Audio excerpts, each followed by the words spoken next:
Welcome back to another episode of the Binge Boys podcast. It's episode 202. Matt, how are you, my friend? Tanner, how are you, my other friend? I'm wonderful. Doing well as well. Good. Great vibes all around. Oh, yeah. We're doing great. Yeah? We're doing just magnificent. And it's podcast day. It is podcast day. Matt, let me be the first to say happy podcast day. Wow. Thank As he you. chokes on whatever he just threw back. Is that candy or are those nuts? What are you snacking on right now? He's choking on Some nuts. popcorn, yeah. I can't believe it took until about 7:30 at night for someone to wish me a happy podcast day. I know, right? You'd think that someone would reach out sooner, but I guess people just didn't find out that today was podcast day. It's always podcast day. Little do they know. If you're joining us for the first time, welcome. If this is not your first time, welcome back. The premise is each week, my co-hosts and I, every Tuesday, you hear us, we cover the hottest in TV and movies, as well as some pop culture and TV some pop culture, some video games, some music. I couldn't think of the words there. And, just general events. We just sprinkle in here and there if needed.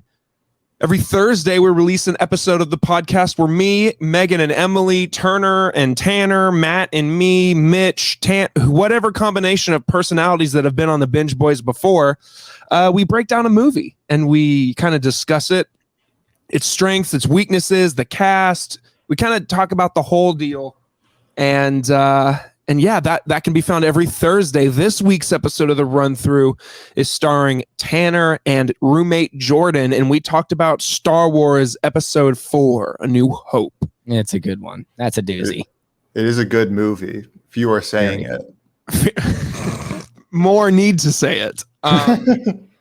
So, yeah, we broke that down, and we got some exciting run-throughs coming up the next couple weeks. I think we've got, next week we got Training Day with Denzel Washington and Ethan Hawke, and the week after we got the classic Mrs. Doubtfire, both of which with Emily and Megan returning in the hot seats.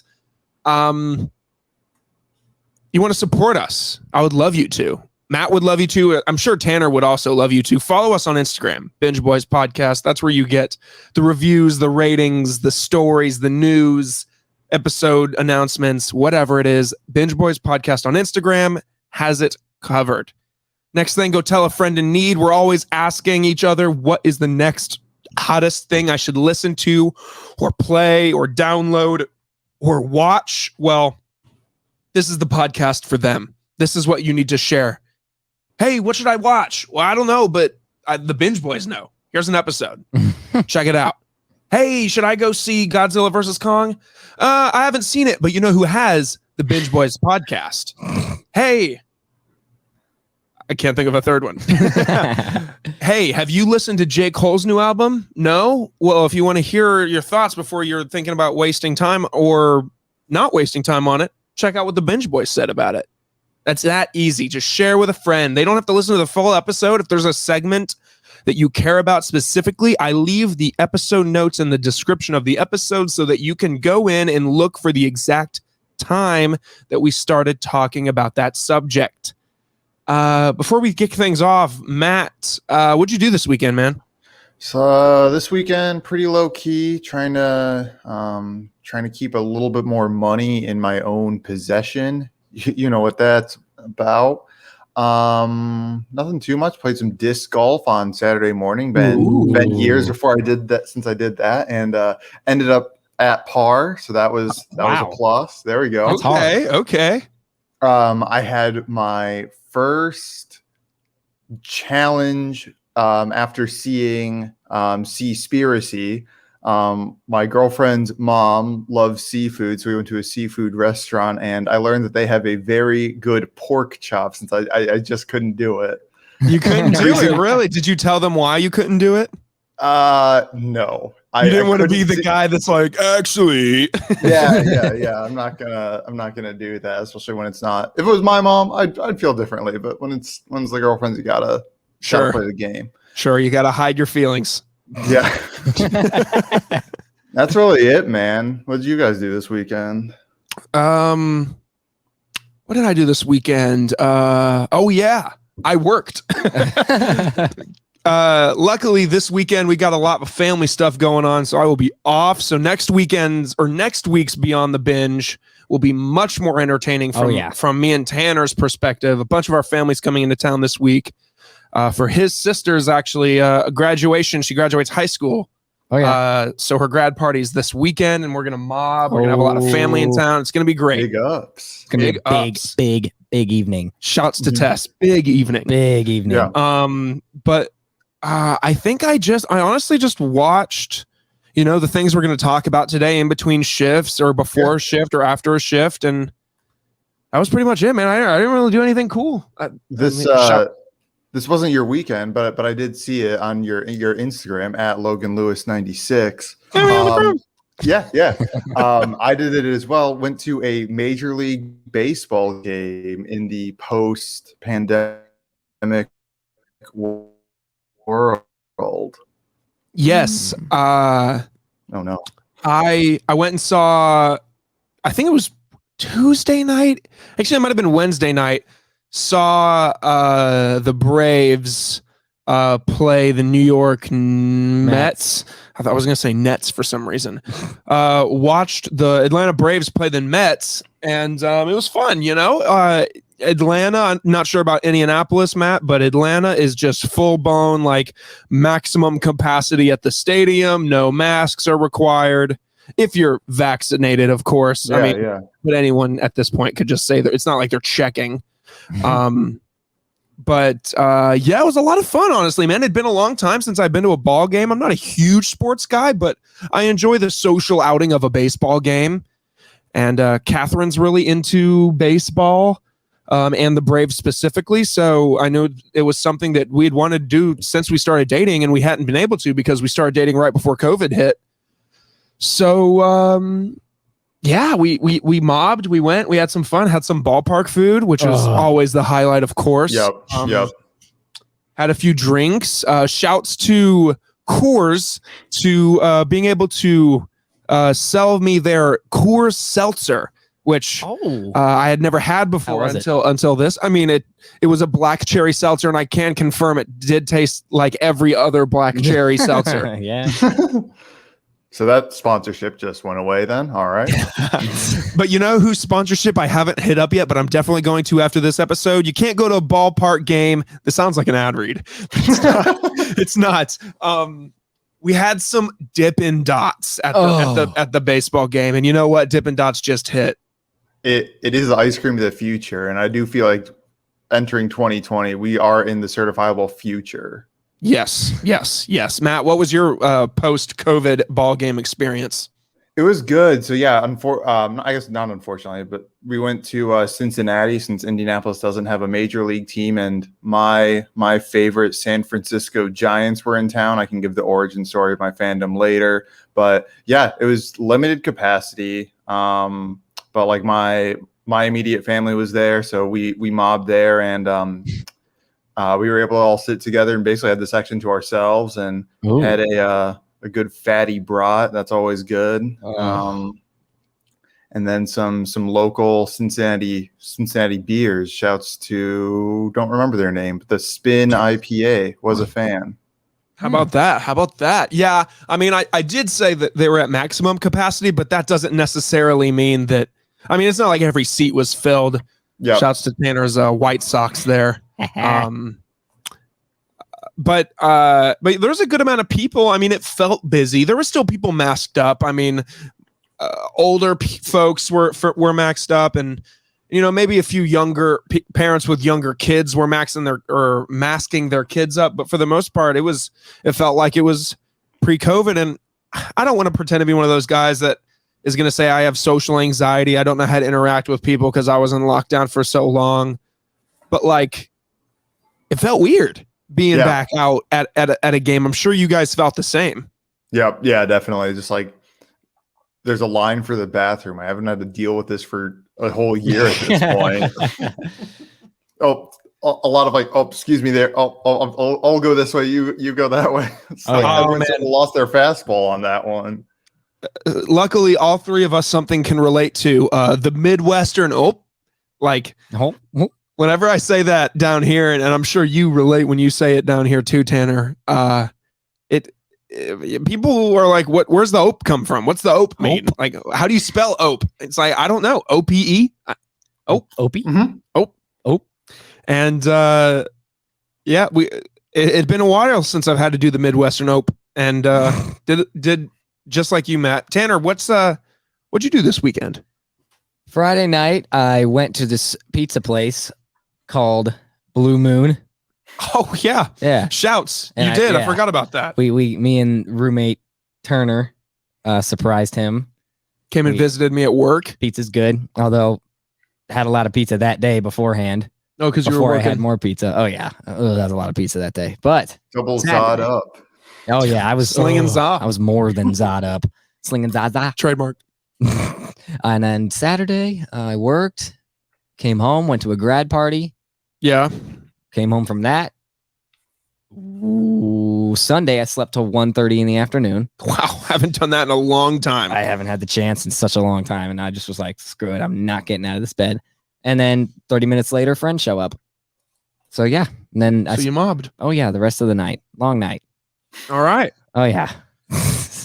Well, that's Not that too- was our weekend, I guess, that was our weekend. or our week, I suppose.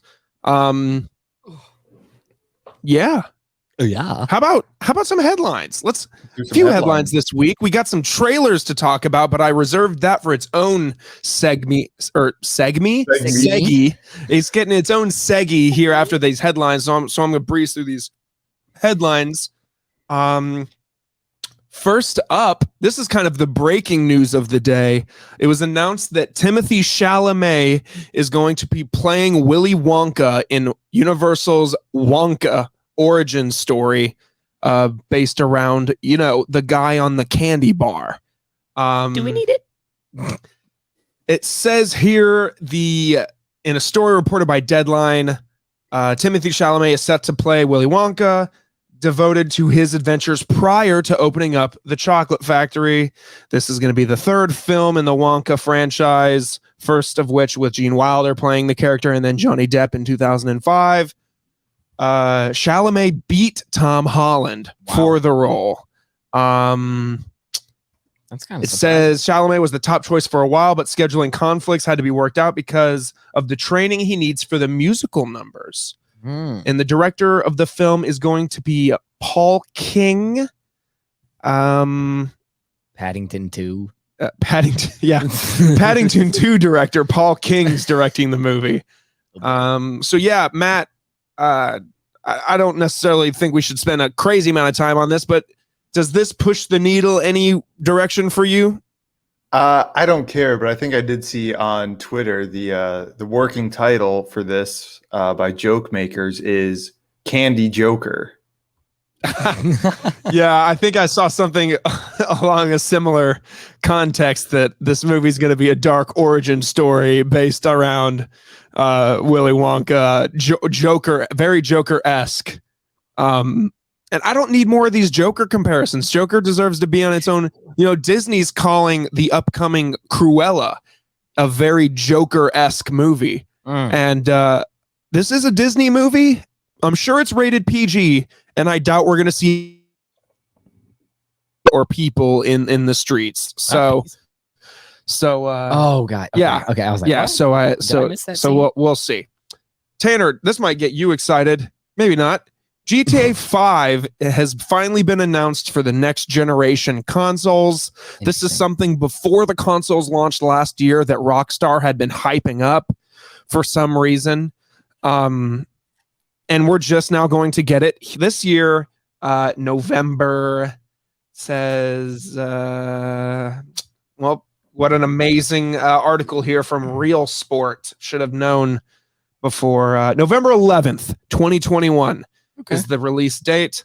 However, the real story is that fans are upset because this shows that GTA 6 will probably not be revealed in 2021, and we probably won't get any news on that until late 2022 when E3 comes around next summer. Oh, Tanner, That's are you a big GTA guy? I played it I mean, it's fun, but no, I've never really been a huge into it. I'm more like Red Dead than anything. Yeah, I was more of a Red Dead guy too. Yeah. Matt, does this upset you? Are you are how you feel about here? I just don't care. This game doesn't need to span 3 generations. It's like, leave it in the past. Who cares? No, they love it though. I saw a funny TikTok that said, "Hey, I'm pretty sure it was IGN's TikTok. If you don't follow IGN on TikTok, their guy that they have solely making TikToks is absolutely hilarious." And he said, "Good news, guys, you can get GTA on the Xbox One." And then it says, "Oh, good news, guys, you can buy GTA 5 on Xbox 360. Oh, great news, guys, you can also buy GTA 5 on the Xbox Series X." And it's like, this constant, why has this game been out for so long? I don't know. We'll see. Tanner, I know something that is going to get you excited here is that DC announced a handful of projects last week, one of which is the fact that they are making an animated Injustice movie. Yes. Popular video game, Injustice Awesome. 1 and 2. Awesome storyline That a lot of people love, including myself and Tanner. So good. They are making an animated movie. Matt, are you familiar with the Injustice storyline? Yeah. Isn't that the one with like the insatiable madness that sweeps through the heroes and Superman just straight up punches Joker's heart out? Oh yeah, that's it. Yeah. Oh man, is it 2 parts? It has to be. I don't know. Well, for those of you who don't know, Injustice follows the story, kind of like Matt said, of an alternate timeline where Superman becomes a tyrant after the Joker murders his pregnant wife, Lois Lane, as well as their child. And blows up the whole city of Metropolis. Yes. Yes. The movie game rant with your weird writing. Be better. Yeah, so that's the story pretty much, and the supervillains and superheroes kind of team up to try to take him down, and this movie's coming. Oh yeah, and I'm excited. I don't think they have a date here. It's probably going to be after the long Halloween. Yes, it actually just says up at the top that after Long Halloween Part 1 and 2 come out, Injustice will follow probably next year, maybe the year after. I hope they pick Mark Hamill to be the Joker. That'd be great. It'll be awesome. That'd be great. Get Kevin Conroy as Batman as well. Let's do it. Kind of roping it in with the other little cool project that was announced is there's a new Batman animated series coming to HBO Max, produced by J.J. Abrams and Matt Reeves. Oh, let's go. The director of the upcoming Batman movie. The show will be called Batman Caped Crusader, and it will be on HBO Max and Cartoon Network. And the series is noted as, quote, reimagining the Batman mythology. Interesting. In a quote from J.J. Abrams, "We are very beyond excited to be working together to bring this character back to tell engrossing new stories in Gotham City. The series will be thrilling, cinematic, and evocative. Yep. Of Batman's noir roots while diving deeper into the psychology of the iconic characters. We cannot wait to share this new world with you."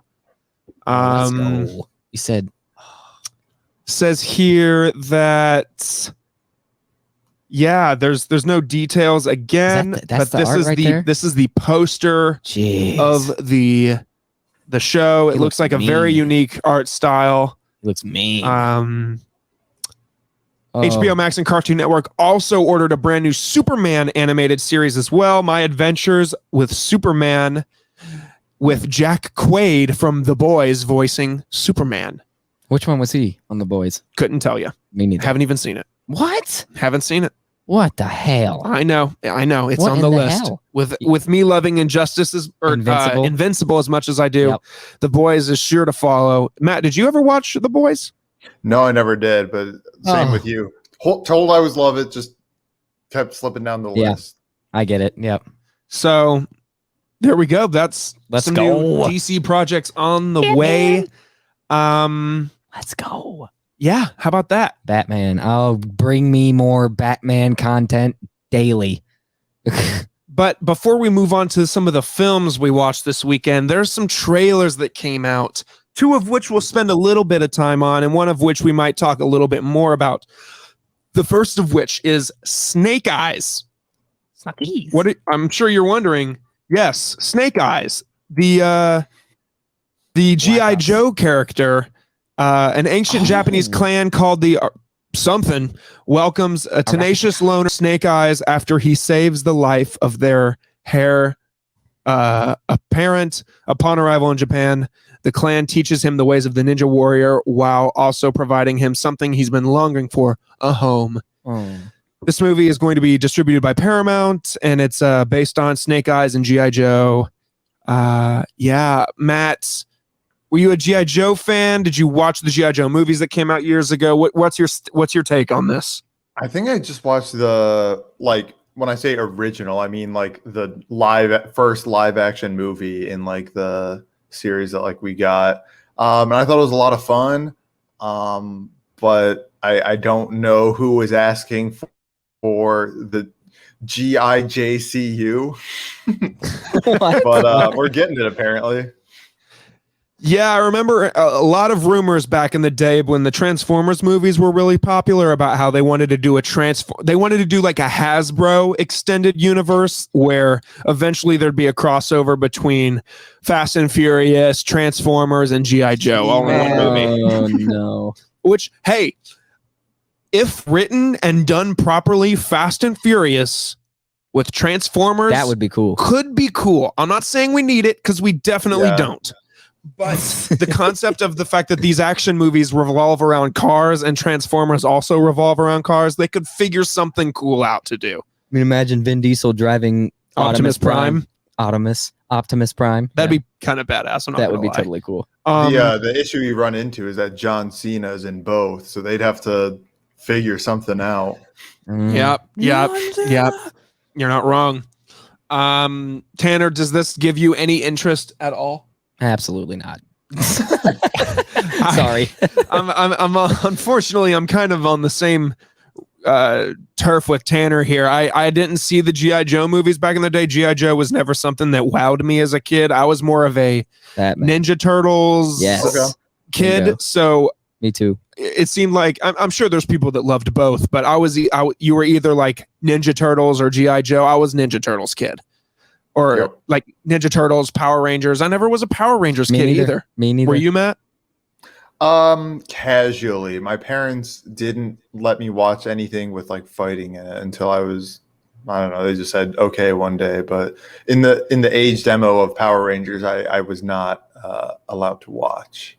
Neither was I. I was restricted as well from watching. Interesting. Yeah. Oh yeah. My parents were real hardcore about, my mom was real hardcore about me not watching anything that was remotely inappropriate. There was even episodes of SpongeBob with some of the crude jokes that they'd make in that show that she was just like, okay, we're turning this off. First child syndrome. If you know, first child syndrome for real. I get it. So yeah, that was Snake Eyes. If you're interested, check out the trailer. It's not long. It's like 56 seconds. The release date for this film is October 23rd, 2021. DC. Next up, what? I said DC. DC? Don't care. Oh, okay. I was like, well, it's AD or whatever. CE, Common Era. No. Well, the next little trailer here is actually for a Disney Plus series called Monsters at Work, based in the Monsters Inc. Universe. Okay. I'm interested. Monsters at Work is an upcoming show that is going to star John Goodman and Billy Crystal as their roles, as well as star Henry Winkler, Mindy Kaling, Ben Feldman, and I'm sure a lot more younger comedic voices. The premise of the show is that 6 months after the events of Monsters Inc., the city of Monstropolis has making the transition from scare energy to laughter energy. Tyler Tuskman, which is a recent Scare Major graduate from Monsters University, is working as a mechanic on the facilities team, dreaming of working alongside his idols, Mike Wazowski and James P. Sullivan. So this is another one of those things that we necessarily didn't need, but yeah. But I'm going to be real honest with you, man. I love Monsters Inc. Me too. Yeah. And I'm all in. Me too. I'm here for it. I'm not expecting it to be Oscar award winning. I'm not expecting it to be amazing, but You think they're gonna make it really childish? I hope they really don't childish it down. Fun fact, this is the only second TV series based on the Pixar property right after what, Matt? Buzz Lightyear Star Command. That's exactly right. Wait. This was I think this was before your time, Tanner, but Yeah, there I was was just about to say, I when don't me and know what Matt the were hell you kids, guys there are was talking this Yep. show on Disney Channel, Buzz Lightyear was Star Command, that Very okay. was very okay. It was tight. It was pretty tight. Which part of me hopes that next year's Lightyear prequel is going to give us some Buzz Lightyear Wait. Star Command Oh, yeah, vibes. that's right. That'd be cool. Wow. That'd be cool. People forget that Chris Evans is going to be voicing Buzz Lightyear. If you remember. If you remember. Wow. Yeah. Is that news to you? Yeah. Chris Evans is going to be voicing young Buzz Lightyear, Oh my God. which Awesome. that kind of makes me happy. At first I was like, Definitely makes me what? happy. But it makes me happy. No, I love that Yeah. man. Matt, where are you on the Monsters Inc. in your Pixar rankings here? I think it's definitely like towards the top, not, number one, but I think like that there's definitely a lot of sort of like exploratory, that's not really the right word. There's a lot to do like in that world. So I think like of the movies to like make a show about, like they've obviously shown it can like sustain like a prequel, so it can now, Monsters University was definitely pretty solid. So there's enough sort of unique things to like think about like in this world that I think it could stay in a series. And if it's got the talent you were saying behind it, like, I'll check it out. Definitely. Absolutely. Yeah, absolutely. I think it could be good. We're gonna see, of course, returning characters like Sully and Mike, as well as the Yeti, who was exiled to the Himalayas, apparently. Welcome to the Himalayas. As well as Celia, Mike's monster girlfriend, as well as Roz. I'm watching you, Wazowski. I was like, is he going to do the impression? Is he going to do it? Yes. Oh, he Yeah, did. I have to. And this definitely makes me think that tonight, while falling asleep, I'm definitely going to turn on Monsters Inc. Kind of feeling the same way. I love Monsters Inc., man. It's definitely in my top 5. It's a It might feel even good. be in my top 3. I love Monsters Inc. I always have. So, and Monsters University, I messed haven't with watched since I saw it in the theaters. I still And like that one. I remember it. I remember enjoying it, but it came out in like 2013. So Oh, I don't remember anything. yeah. I just remember them going to like frat parties and stuff, and I was like, "What are Mike and Sully doing right now?" Crushing brews.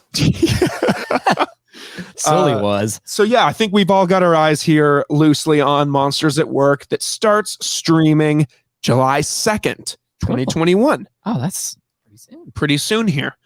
And then lastly, the last trailer we got, keeping along this Marvel Monday train, man. Marvel has done great things for us the past few weeks, giving us a Venom trailer, the Shang-Chi trailer. These Marvel Mondays have become a thing, man. So yeah, we're here to talk about the Eternals. Yes, we are. People forget about the Eternals, but it's massive. Few Don't know remember. how. Who remembers? So, the Eternals is a race of immortal beings with superhuman powers that have lived secretly on Earth for thousands of years.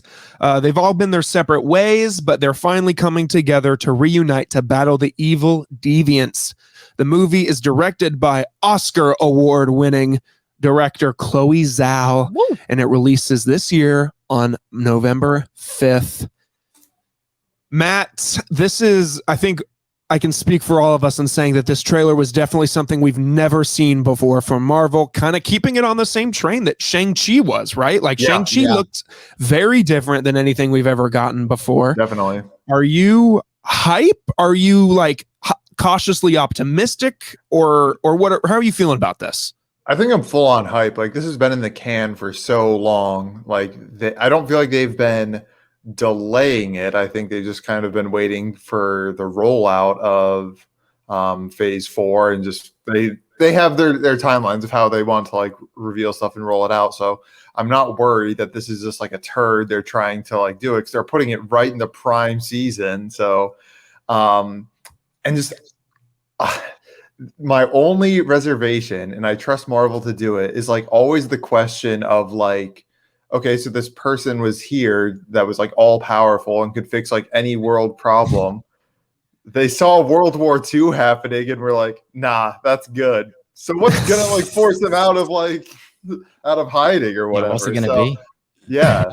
Yeah, they saw the Nazis' mass genocide of the Jewish community and the Jewish race. You see all of the genocide that went over in Europe and in Asia over the in history, and then of course in the Marvel universe, Thanos. Yeah, like what the hell? 50% of these people were. I'm curious and see where this picks up, if it shows us that any of them were dusted or anything. Dusted. I like that. I haven't heard that. Or blipped, as what the Marvel universe calls it, but I don't like blip. It sounds it kind of makes light of it. Bleep. I like calling what he did the snapping. I've heard that. Ooh, I like that one. Yeah, seeing who, and I mean, how can you just deny the cast, man? Right, exactly. Yes. Also, Jack Kamale, we get to see what that comes to do. Yeah, we get Kit Harington as well. I completely forgot he was going to be in this movie. We all Richard Madden, Angelina Jolie, Kumail Nanjiani. I'm really excited about him. Millie Bobby Brown. It says Millie Bobby Brown's in it, but I don't remember her being on the cast list. Maybe she's got some kind of role. Salma Hayek, Brian Tyree Henry. Oh, hype about him. Hype about this dude's career, man. He started out in Atlanta, and now he's just popping off in Godzilla versus Kong. He was in The Woman in the Window, and now he's in this thing, man. I'm here for it. The vibe is definitely. Don't forget super intelligence. Oh, how could I forget, Matt? Tanner, where did this trailer have you thinking? Excited, interested, especially towards the ending when they said something about Tony Stark and I was like, huh? And then he goes, I'll lead it, and I was like, and then they started laughing. I was like, okay, better. Yeah. I'm almost thinking that Marvel humor. Classic Marvel, like the lead guy is going to be cocky and full of himself, kind of giving off Star-Lord vibes from this guy. Yeah. But yeah, I'm very curious on how they explain the fact that these dudes have been here for 1,000 years and they've not once been like, it's time to intervene. All right. Like, let me help out. Like, who are the let's look at this up here. I'm gonna Google search, do a quick Google search of these deviants that Marvel has. Let's see what Marvel says about the deviants. The changing people, dubbed the deviants by the Eternals, are a fictional race of humanoids appearing in comic books published by Marvel Comics. Let's see if we can get any images of what these guys look like. Oh, I forgot. Thanos is an Eternal. Huh? So they know who Thanos is. Oh. So I'm curious if they didn't stop Thanos because Thanos is maybe like one of them. Yeah, something. It's like they didn't mess with him, so Yeah, so they chose not to interfere or intervene. What am I trying to say? Intervene. I really don't know. So yeah, we're gonna see here how Thanos is connected. A lot of rumor about Josh Brolin appearing as Thanos in this movie, almost as in a prequel role. We'll see. I wouldn't be surprised. I'm excited, man. I'm before I've been kind of like, okay, it's got a stellar cast. Like I'm sure it's gonna be good. Then Chloe Zhao won her Oscar and Best Picture for Best Director and the Best Movie, and then I was like, okay, so her this is probably going to be good. And then in the trailer, we see the amazing cinematography. Really cool. I think art it's going to be direction. solid. I like that. I like their perfectly rectangular ship. That was cool.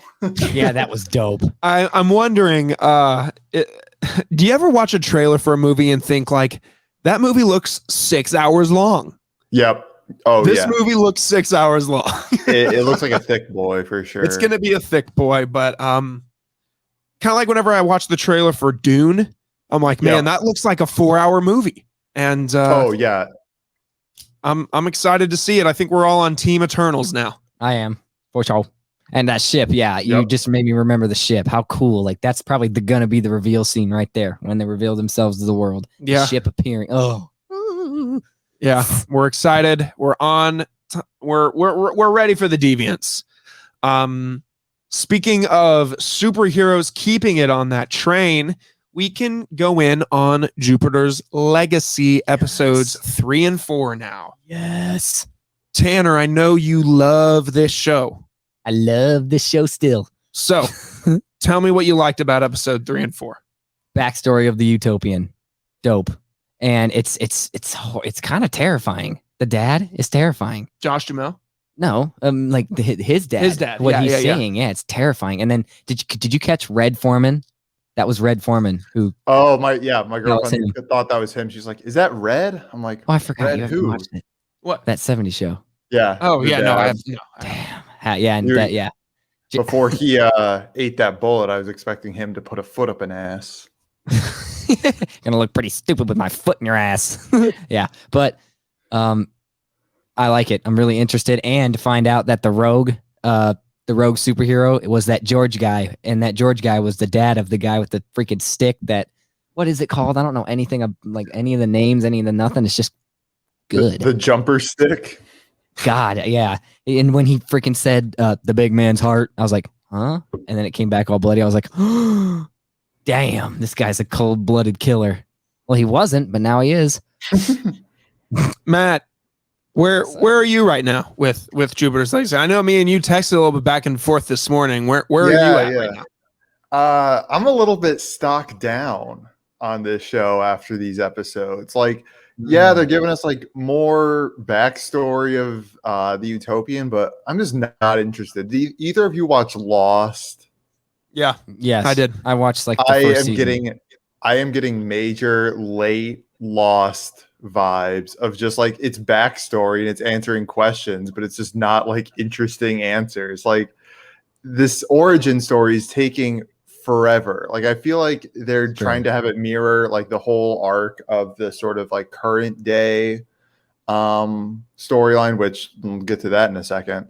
But they're like stretching out. They're trying to put like, 10 pounds in a 30-pound bag. It's just like there's just not enough there to like keep it interesting for me. It's just moving really, really slowly.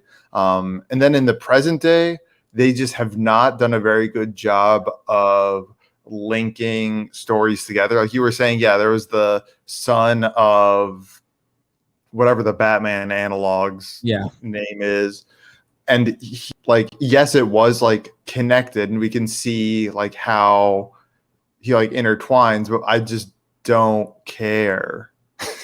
Like they don't know each other. They don't have any emotional connection between the characters. So why should I have a connection between them?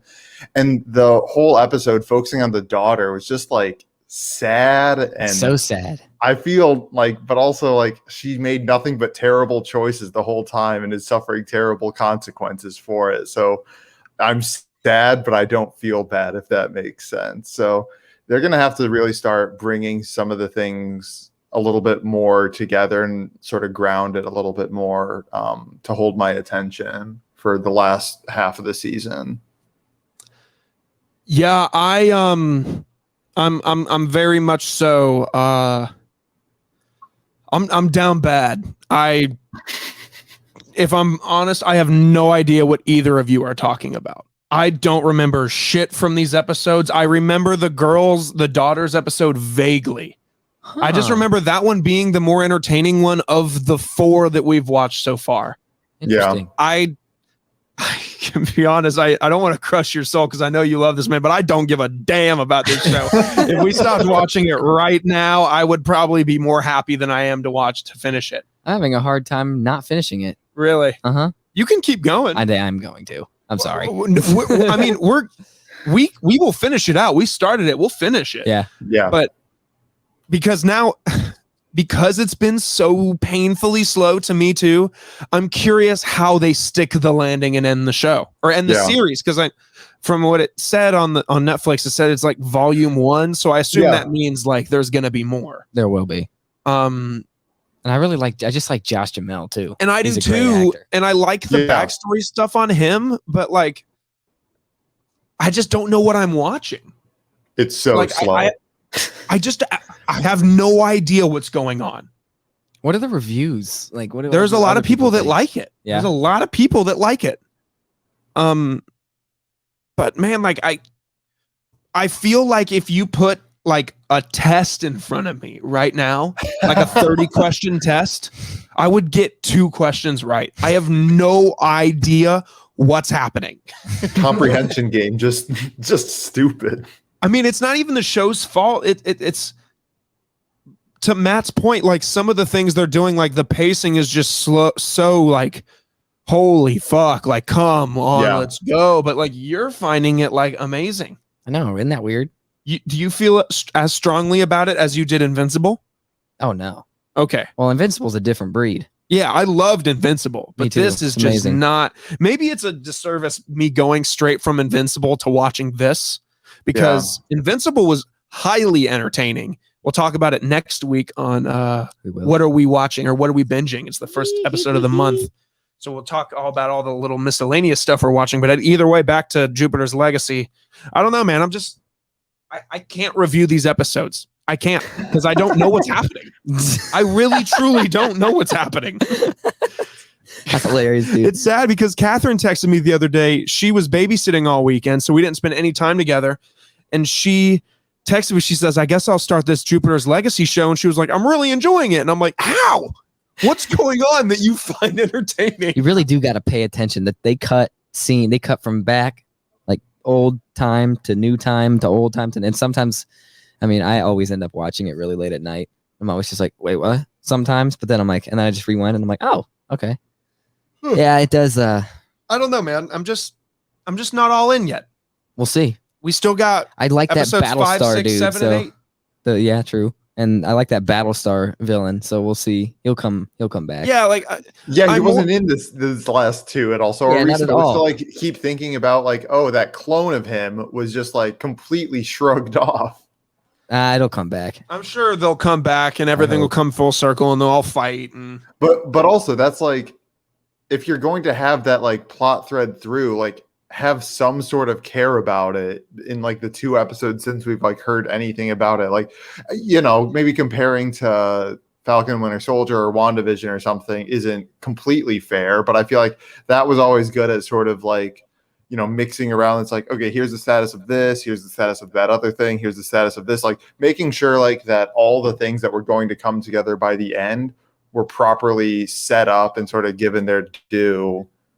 And that I just don't see that this isn't happening for this show. And it's finding, I think that is part of the reason that makes it like really hard to follow because it is like jumping around a lot. Mm-hmm. Yeah, well, that's I think that's it for now. Yep. We'll come back next week, hopefully with more thoughts. But yeah, I mean, as of right now, I'm like I'd almost go like 1 out of 5. Like I don't even know what the fuck's happening. Like I don't know what's happening, man. Like I truly have I don't know anybody's names. I don't know their names either. The only thing I know is that the girl is the daughter of Josh Duhamel. That's the only concrete detail in my mind. Hey man, you're not wrong. So props. I mean, 1 out of 5 is harsh, but like I just don't know what's happening. That's it. Like, and maybe I need to pay attention more. But like, a movie should make me want to put my phone down, or a show should make me like want to be like, all right, I'm gonna lock my phone and put it over here. Like, I really care about what's going on. I haven't gotten there with Jupiter's Legacy yet. I haven't. So phone has been in my hand pretty much every episode. Yep. However, something that my phone was in my hand at the beginning of, but then towards the end I put it away, was Netflix's The Woman in the Window. Was this a scary movie? A thriller. A thriller. Damn, I couldn't catch it. You could catch it another time and maybe tell us about it at a later date, but I don't mind spoilers. I won't remember anyways. All right, Matt, what's well, before we get into our thoughts, The Woman in the Window was released onto Netflix last weekend. Actually, I'm sorry, May 14th is when it was released. So 2 Fridays ago. Starring Amy Adams, Gary Oldman, Anthony Mackie. Oh my God. Brian Tyree Henry, Julianne Moore. Very good cast. What the hell? Yeah, Anthony Mackie in it. Wow. Great cast. And just reading the description right there, I would have rather watched that than Army of the Dead. More on that. We'll talk about that. An agoraphobic woman living alone in New York begins spying on her new neighbors only to witness a disturbing act of violence. Damn. Matt, what'd you think here? I thought that this was a pretty good movie that I have no need to ever watch ever again. Yep. I'm there. Yeah. Like nothing about it was, I'd say it was bad, but nothing like really made me sort of stand up and take notice. I thought the plot was, fleshed out, had good characters and stuff and good kind of pacing. The beginning was a little bit slow, but when you're, like it says, an agoraphobic person like living alone, like it's gonna start off a little slow. So I didn't really fault the movie for that. But Amy Adams did a pretty good job in sort of like letting you know where she was at. Anthony Mackie, mostly you just hear him over the phone, and that's always really hard to convey emotion just kind of with your voice. But I think he did a really good job at that. And I think that, like I said, the pacing overall was pretty good, and the story kind of unfolded in sort of familiar, but not like as predictable ways as a lot of movies like this can be. So that's really why it sort of landed at just like a 3 out of 5, like pretty good movie. Just don't really need to watch it again. Yeah. I'll give some backstory here. I was on FaceTime with my mom the other night, and I said, I really want to watch that new movie on Netflix with Amy Adams. And she was like, oh, please don't. And I was like, what? She was like, it wasn't good. Like we got 20 minutes in and just couldn't get through it. And I said, and that really took me out of it, because this movie was supposed to come out in theaters last year, but they pushed it back because of COVID. And I guess Netflix just picked up the rights to it. Well, and also they showed some early screenings, and they had to do some reshoots because people weren't crazy about, I don't know what parts, but they just needed to redo some. Oh, I didn't know that. Interesting. Well, yeah, I mean, I feel pretty similar as Matt. It was a good movie that I don't wish to watch again. I mean, it's one of those that, like, once you know the twist, it's like hard to watch the movie because you know the twist, and it's like the emotion will just be sucked out of you, and you'll basically be just watching everybody around you's reaction. I mean, I'd be game to watch it. Like if I was like, Mom, turn it back on, I'll watch it with you. I'll show you that it's not bad. I would be willing to do so.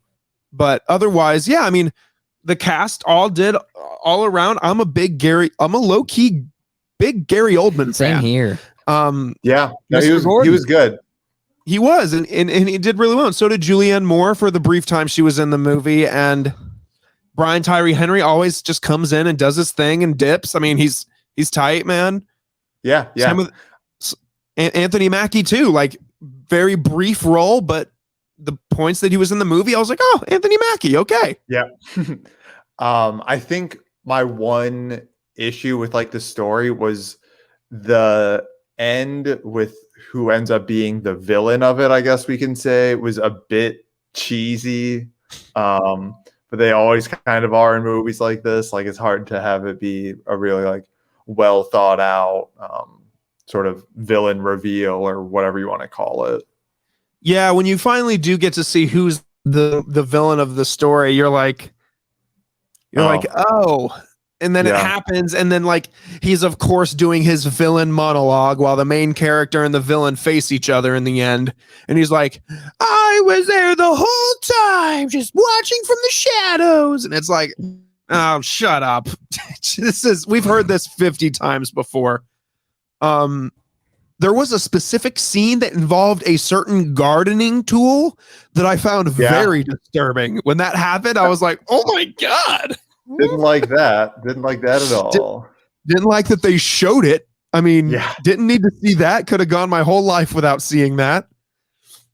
But yeah, I agree with Matt. It was enjoyable. For the first 30 minutes of it was slow, but once it hit that 30-minute mark, it kind of really get going, and I put my phone down and I was like, okay, I'm interested. And yeah, I think would you recommend if someone said, Matt, should I watch Woman in the Window? Hey Matt, should I watch Woman in the Window?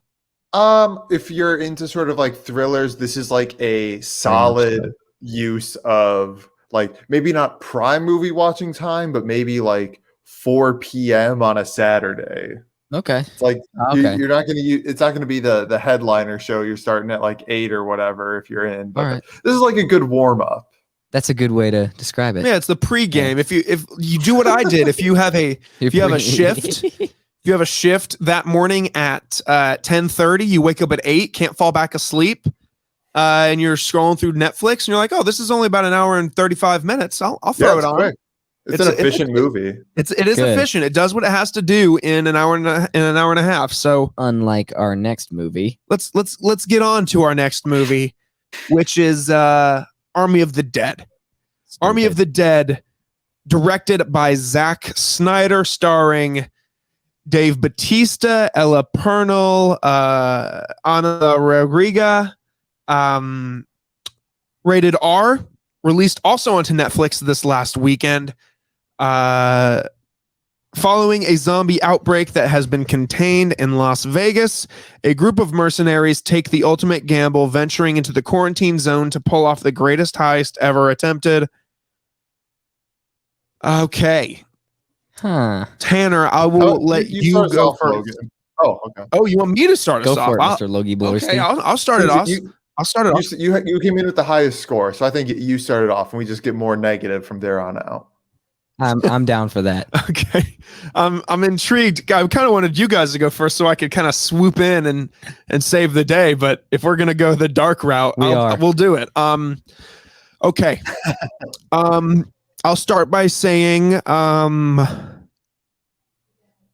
Zack Snyder, he's like Michael Bay in that he has stereotypes in his movies. Like blood. Michael Bay has the whole like explosions and the lens flare. Zack Snyder has the slow-mo shots and the a character coming in from a blurry screen into focus. I think that's so stupid. It's a very Zack Snyder-y movie.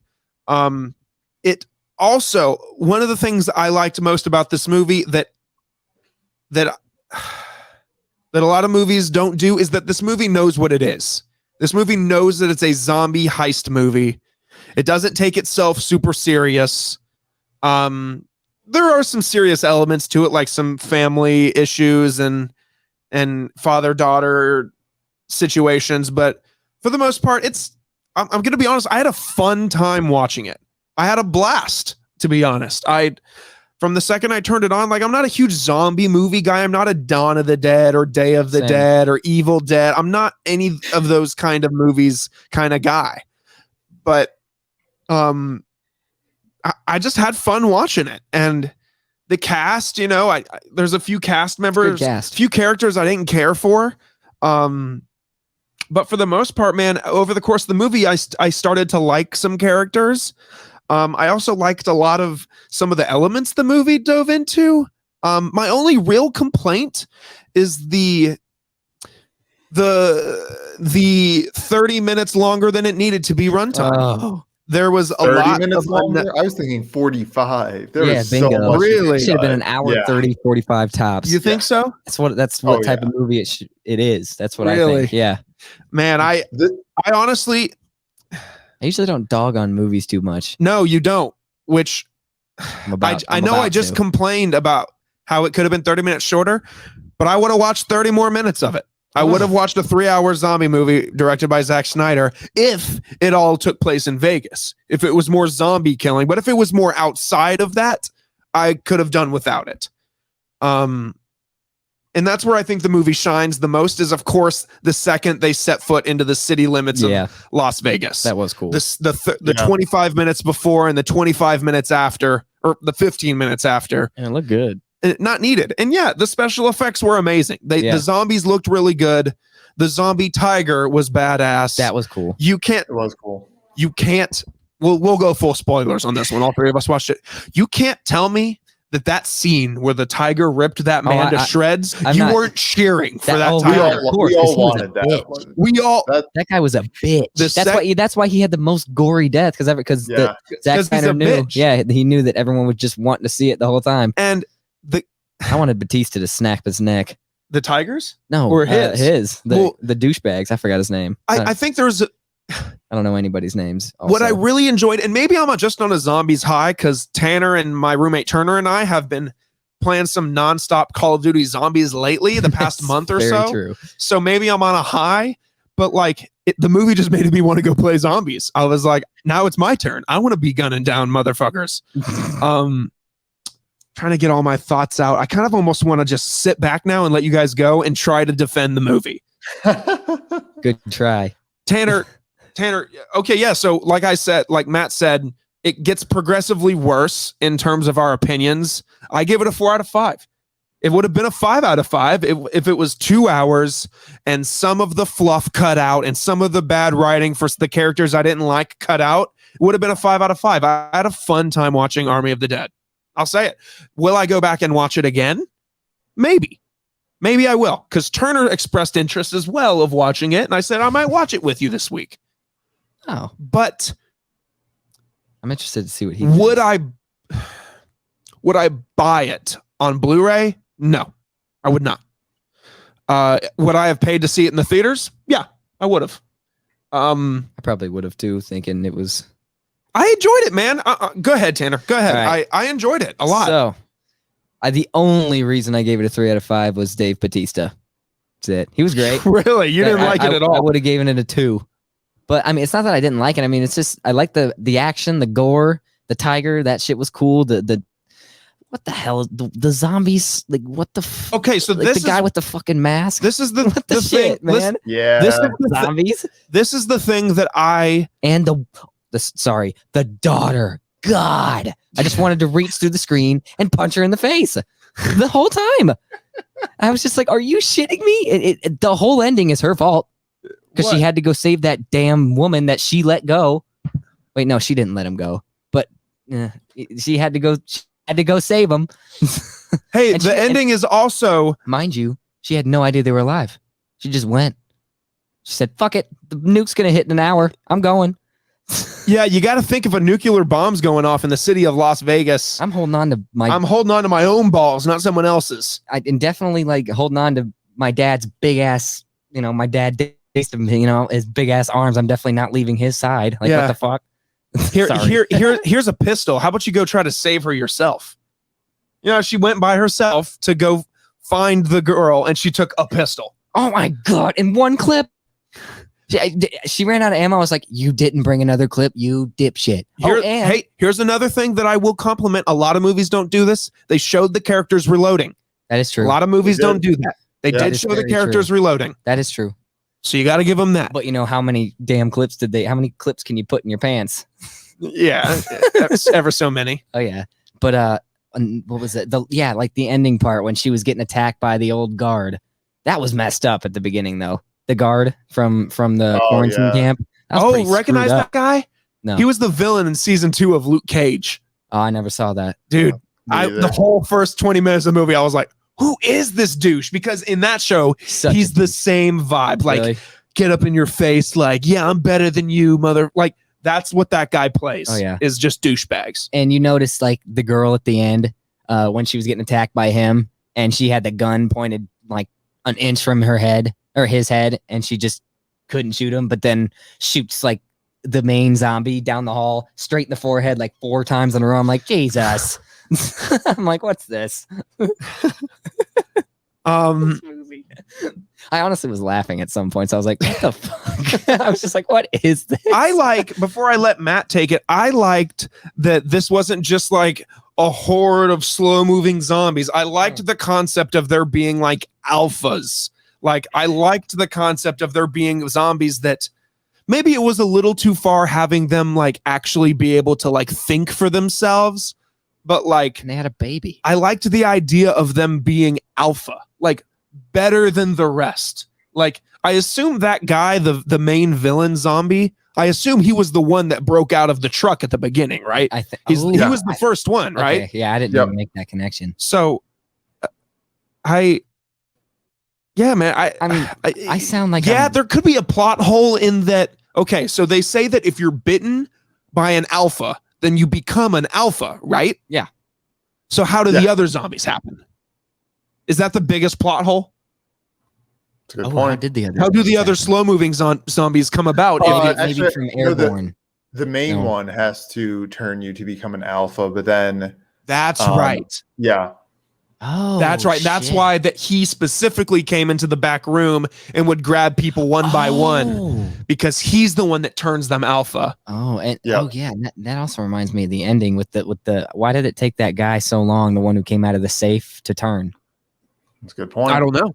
Took him a very long time. I thought he was gonna just straight die. He walked the whole damn desert and got on a plane and bought a plane right before he turned, and then that's when he turns, when he gets all them ladies. So I assume that the open ending is the fact that like this guy turns, he kills the crew escapes, and then the zombie apocalypse lives on. Yes.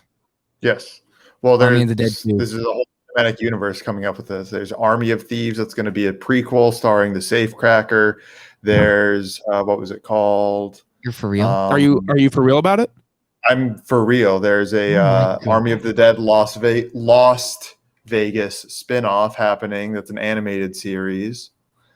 Zack Snyder must have cut a deal with Netflix. Yeah. So, starring Rose. I can't remember who she was. Was she the blonde? No, it's a guy who was Rose. So I don't know. I really liked the. I liked the blonde. Though.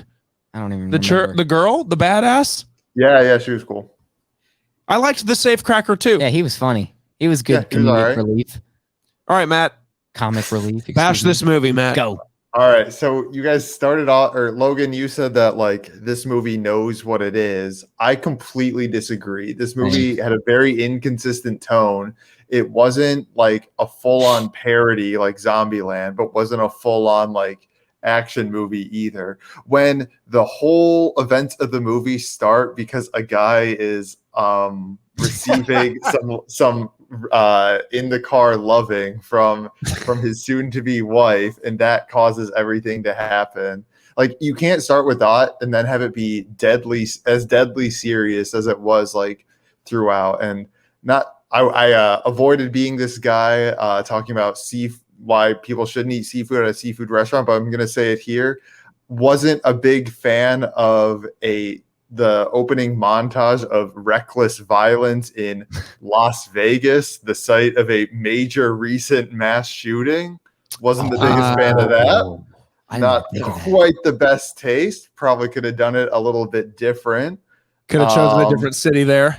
Something, or just, you don't need to show that. Like, it literally could have just gone from like the zombie outbreak, them like the however many zombies they make, like looking over the city, and then just go to that first scene where there's like the news saying it's like, oh, whatever's like taking over like Las Vegas. So yeah, just a bit unnecessary for my taste. Man, just the character stuff just didn't work for me. Like, I don't care about Dave Bautista and his daughter like reconnecting.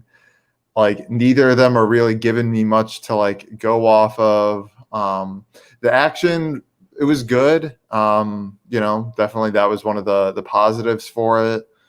I had one of I did not like the alpha zombies. I didn't like I like the idea of the zombie tiger. I like that. Oh, cool. But the alpha zombies just really made me think of the White Walkers. and just seemed like kind of a shameless ripoff of that. And then he picked up his spear and like threw it. I'm like, oh, come on, you're not even trying to distance yourself. Did it tip it over the edge for you when he pet his zombie tiger and then jumped up on his zombie horse? Oh, when I saw that. Was it a zombie horse or was it a regular horse? I think it was a zombie horse. It was a zombie horse. Yeah. All right. Yeah. So like, yeah, I don't know. Zombie horse. I was gonna say the wheels fell off at a certain point, but just right from the beginning, I was just like, I don't know, man. I don't know about this movie. So yeah, it definitely suffers from like I said, stereotypical Zack Snyder movies that open with a slow-mo opening credit scene of the onslaught that was in Las Vegas of them just destroying the city in an attempt to like contain the outbreak and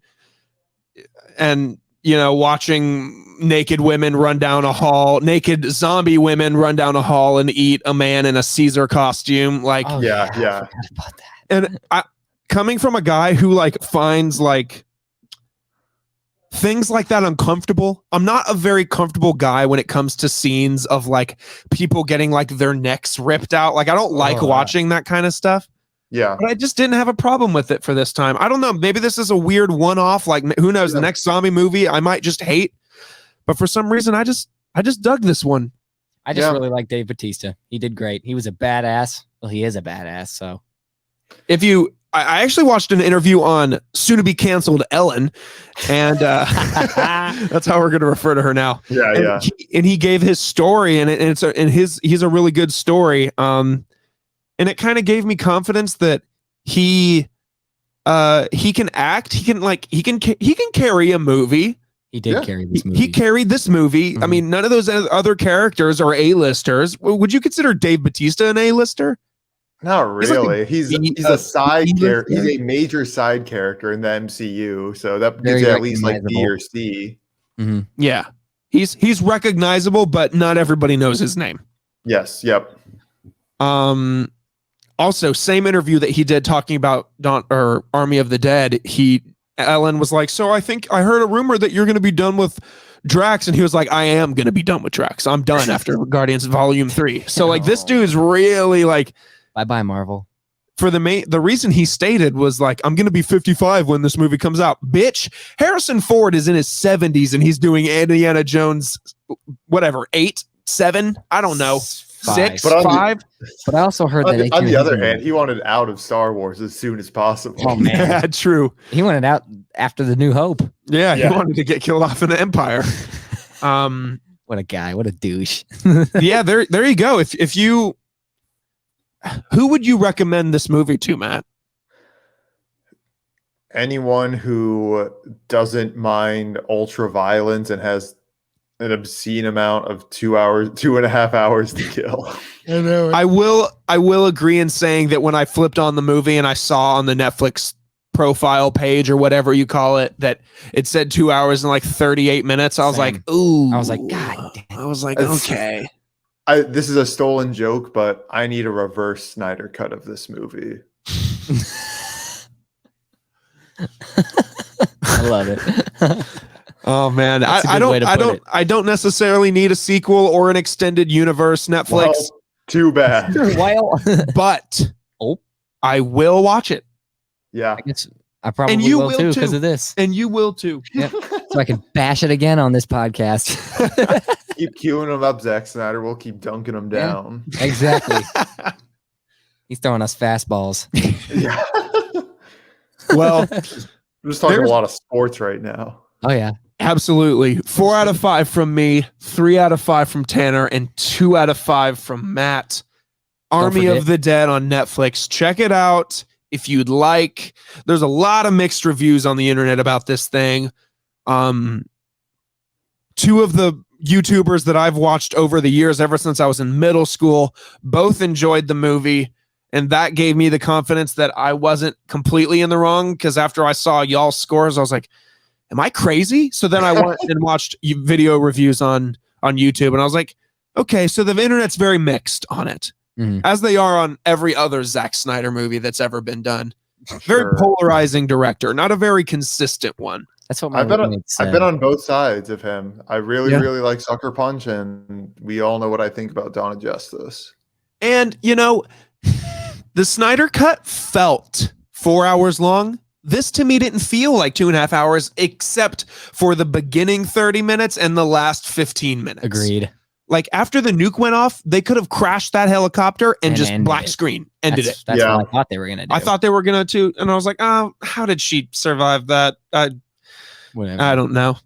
That was pretty sad though, watching big old Dave Bautista. Like that was a pretty emotional scene. And I liked it because it came full circle. Like with him killing the wife because she turned and he had to do it. Therefore, end of the movie, she had to kill him. And she knew, I liked that, how that buckled. I liked how that puzzle piece got connected. Now she understands his pain. And that's fair, but also like what they were like, I didn't see that as like an effective conclusion like of their arcs. They were building towards sort of building like a new life together and something, and there was never like any mention of like there wasn't like, oh, you don't know what it's like until you have to do it yourself. Like, and it was just Dave Bautista apologize. I don't know. I see what you're saying. It was like full circle, but I just don't think it was the circle that like I felt they were sort of building towards the whole time. Oh gotcha. And you know what I just realized? What? The woman she rescued, she's dead in the helicopter crash. Yeah. And did anybody see that scene of the alphas opening up the elevator and snapping that woman's neck? Like I didn't see that coming at all. That was good. That was crazy. Talk about a neck snapping. The boat popped out after like a full second of silence. I was like, all right, Zach, you moved this up from a 1 to a 2 here. There I was like, holy shit! I did not see that coming whatsoever. If anything, and you guys hate Zack Snyder and you hate this movie, the violence and the action was great. Mm-hmm. Yeah. Watching that guy get his ass chewed. Yeah. There was one other thing I wanted to ask you guys about. What were your thoughts on the pilot character? Oh, she was cool. I liked her. That's fun fact. Chris D'Elia was supposed to play that character. Really? But then he got canceled, so they reshot those scenes with her. Oh, okay. So that's that's why she goes up to the roof alone and is often pictured alone.